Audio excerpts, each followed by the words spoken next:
माहितीसाठी जर तुम्ही तुमच्या हक्काच्या वडिलोपार्जित मालमत्तेसाठी किंवा जमिनीच्या वाटणीसाठी प्रयत्न करत असाल तर हा व्हिडिओ तुमच्यासाठी अत्यंत महत्त्वाचा आहे। सर्वोच्च न्यायालयानं मालमत्तेच्या वाटणीसंदर्भात एक अत्यंत मोठा आणि ऐतिहासिक निर्णय दिलाय, ज्यामुळे आता फक्त वडिलोपार्जित म्हणून मालमत्तेवर हक्क सांगणं पुरेसं ठरणार नाहीये।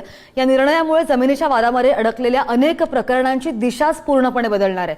सुप्रीम कोर्ट काय म्हणतंय की कोणतीही मालमत्ता ही फक्त तोंडी सांगण्यावरून किंवा जुन्या संदर्भावरून संयुक्त कुटुंबाची मानली जाणार नाही। जर एखाद्याला मालमत्तेमध्ये आपला हिस्सा हवा असेल तर ती मालमत्ता वडिलोपार्जित आहे हे सिद्ध करण्याची कायदेशीर जबाबदारी आता दावा करणाऱ्या व्यक्तीवर असणार आहे। यासाठी फक्त नात्याचा संबंध दाखवून चालणार नाहीये, तर तुम्हाला ठोस कागदोपत्री पुरावे सादर करावे लागतील की सदर मालमत्ता ही पूर्वजांच्या कमाईतून किंवा वारसा हक्काने आलेली आहे।